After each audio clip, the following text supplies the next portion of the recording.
tokotombo la défi à Yesu Christ toko enseigner Yesu Christ à travers le monde et batu bakoyeba Yesu azanzambe pe nkolo na bombo loba amen oya kondimela Yesu akobika mais oya kondimela tata wana kosa nini ah bo comprendre bo betela Yesu maboko makasi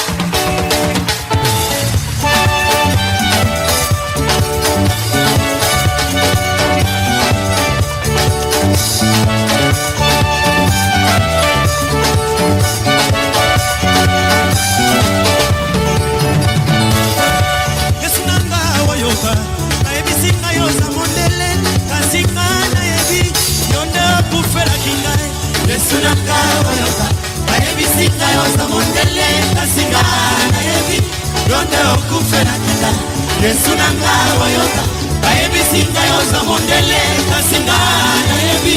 yonde opeta na mokolikata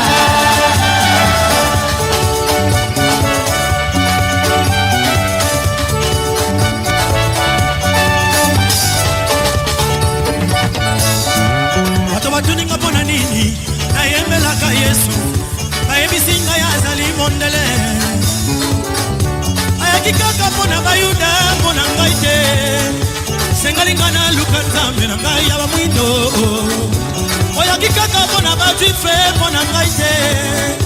sengalingana lukanzambe na ngai ya Afrika natali na Bible na moni azala makila ya mindelete makila na yebe ya bamwindo te azala makila ya lobiko Yesu nanga oyo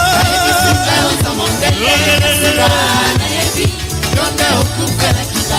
Yesu nanga wayoka bayebisinga yoza mondele kasinga na yebi Yonde okupela kita Aliki botoni oswabina Alebina Bine Bina kanite Bina Sesa kanite Bina Agesa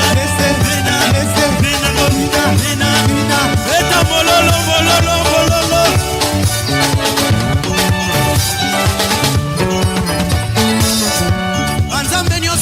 Singa na sena mabele oyo Mokote ya kufa pe asekwa lokola Yesu Bango nyonso balala na nkunda bapola Bazali kozela kozonga na Yesu Molimo nanga sepela Opona nzambe ya solo Oyo bato nyonso bakozela Asolo penza nzambe Yesu nanga boyoka Bayebisinga yoza mondele Kasinga na yebi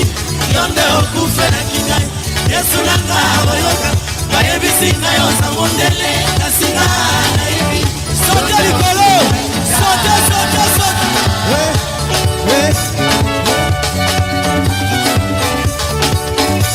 Beta mololo mololo mololo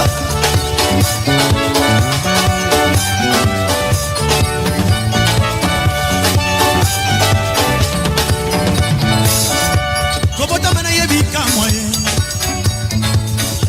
Kokufana yebebi kamwa Yesu Abota mana lisanga ya mwasi na mobalite Abota makina ye moko Azali lokola libanga oyo Daniele ya monaka Euti na likolo na loboko ya moto te Yango ndelo ye monanga ye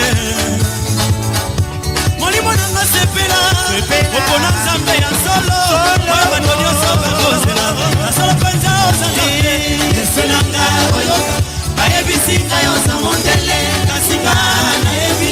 Yonde okufela kingai Yesu nanga oyoka Bayebisinga yoza mondele Kasinga na yebi Yonde okufela kingai Hallelujah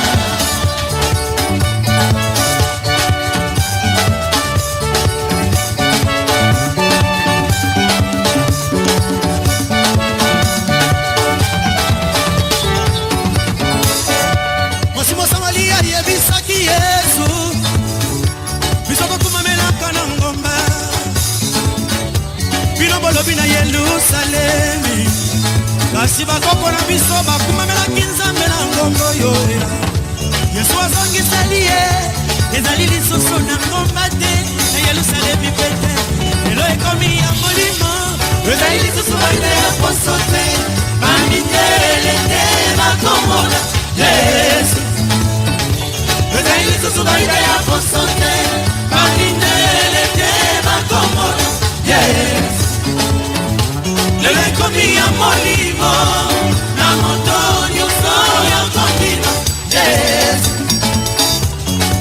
lekomi ya molimo na moto nyonso nakondima. Yesu betela ye mololo nzambe na bomoi.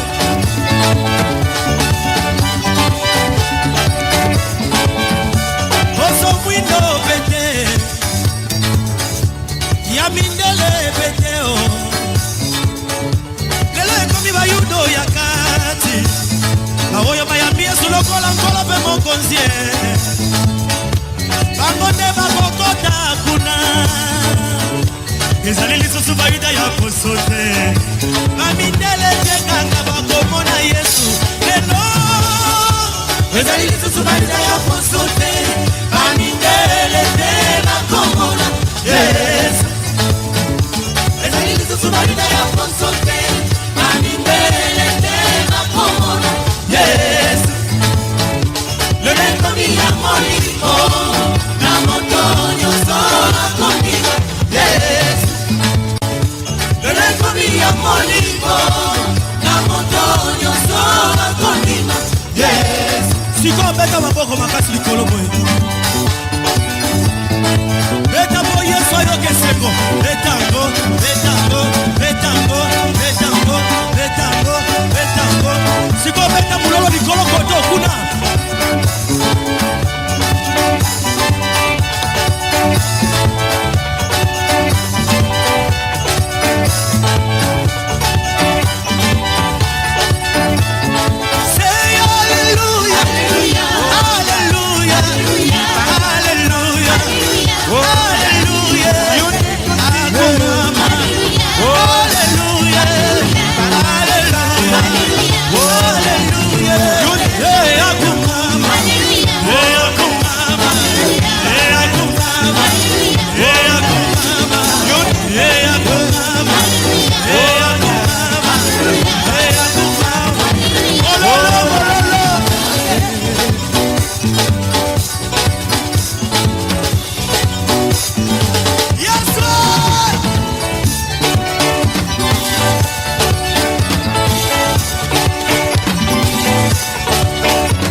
Betela Yesu mololo.